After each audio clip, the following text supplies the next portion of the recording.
नमस्कार।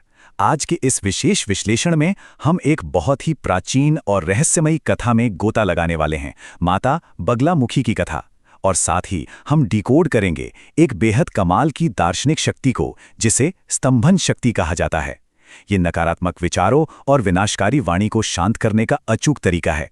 यकीन मानिए, ये सिर्फ एक पुरानी कहानी नहीं है, बल्कि हमारे मन के सबसे गहरे द्वंद्व को सुलझाने का एक बहुत ही शानदार टूल है।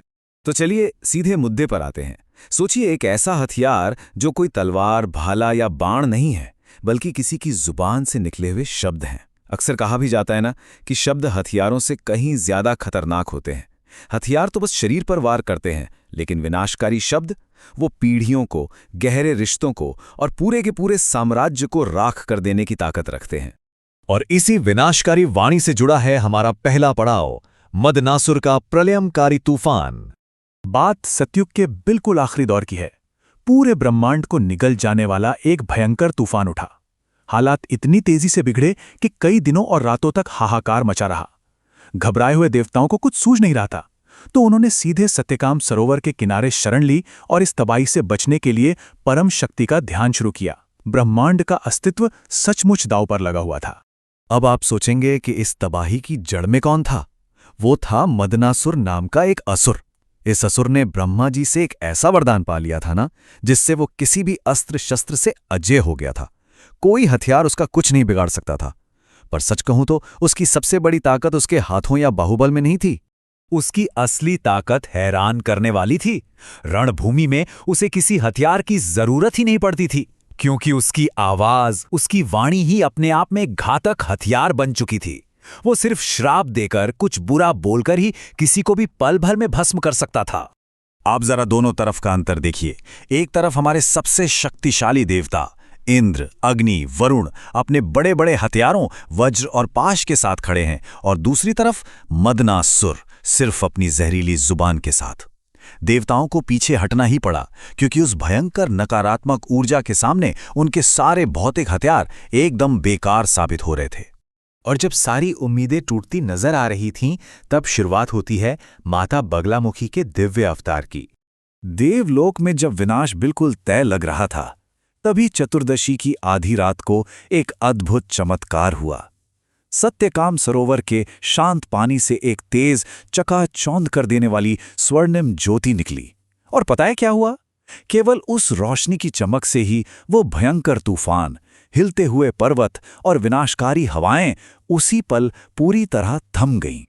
माता का ये स्वरूप सच में रोंगटे खड़े कर देने वाला था। वे स्वर्णिम सौर ऊर्जा से चमक रही थीं, पवित्रता के प्रतीक पीले पीतांबर वस्त्र पहने हुए।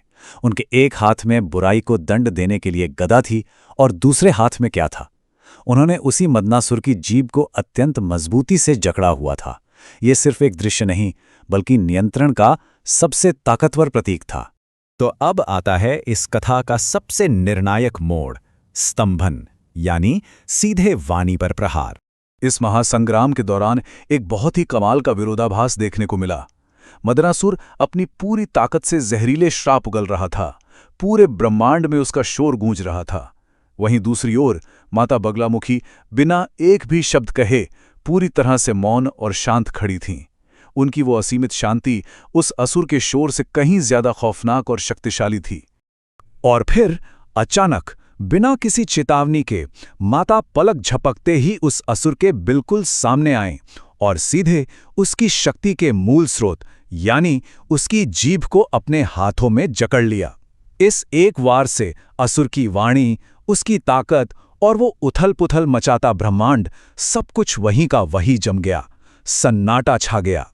और यहीं हमें समझनी है स्तंभन की ये कमाल की प्राचीन अवधारणा। स्तंभन का मतलब सिर्फ फिजिकली किसी को रोक देना नहीं है।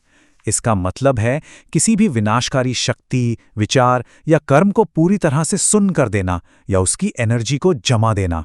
जीभ पकड़ी गई तो सिर्फ शब्द नहीं रुके, बल्कि विनाश का पूरा चक्र वहीं स्तब्ध हो गया। अब सोचिए, जब वो असुर पूरी तरह शांत और पंगु हो गया, तो क्या हुआ? उसके अपने ही जहरीले शब्द और नकारात्मक ऊर्जा, जिन्हें बाहर निकलने का रास्ता नहीं मिला, उसी की ओर लौट आए। ये एक बहुत बड़ा ब्रह्मांडीय नियम है। जिस जहर से वो दूसरों को मारना चाहता था, उसी रिफ्लेक्टेड जहर ने उसे भीतर से जलाकर राख कर दिया। अब चलते हैं इस पूरी कथा के सबसे अहम हिस्से की तरफ, स्तंभन का दार्शनिक रहस्य। देखते हैं कि कैसे ये मिथक हमारे रोजमर्रा के आंतरिक संघर्षों का जवाब है। सच कहूं तो ये मदनासुर कहीं बाहर नहीं बैठा है, ये हमारे और आपके अंदर के संघर्षों का ही रूप है। हमारा बेकाबू गुस्सा, हमारे अंदर पलने वाले विनाशकारी विचार, वो जहरीले शब्द जो पल भर में बरसों पुराने रिश्ते खत्म कर देते हैं, यही तो हमारे भीतर के असुर हैं जो बिना किसी हथियार के तबाही मचाते रहते हैं। इसलिए स्तंभन कोई पुरानी कहानी का जादुई हथियार भर नहीं है, ये हम सभी के लिए एक पॉज बटन की तरह है। जब हम गुस्से में किसी पर चिल्लाने वाले हों या कोई कड़वा मैसेज टाइप कर रहे हों, तब खुद को वहीं रोक लेना, शांत कर लेना, यही है आंतरिक स्तंभन का असली मतलब। और यहां एक बहुत ही गहरी सच्चाई सामने आती है। अनियंत्रित शब्द किसी की जिंदगी तबाह कर सकते हैं, लेकिन संयमित वाणी में ठीक करने और मरहम लगाने की असीम शक्ति होती है। हमारी जबान घाव भी दे सकती है और दवा भी बन सकती है, फैसला हमें करना है। इसी अद्भुत पॉज और नियंत्रण की शक्ति के सम्मान में आज भी पीतांबरा पूजा का विशेष महत्व है। और ये भक्ति सिर्फ किताबों तक सीमित नहीं है। आज भी मध्य प्रदेश के दतिया और नलखेड़ा और हिमाचल के कांगड़ा जैसे पौराणिक मंदिरों में लोग माता के दर्शन करने जाते हैं। क्यों? ताकि झूठे आरोपों और दुश्मनों की साजिशों का स्तंभन हो सके, उनका प्रभाव शांत हो सके।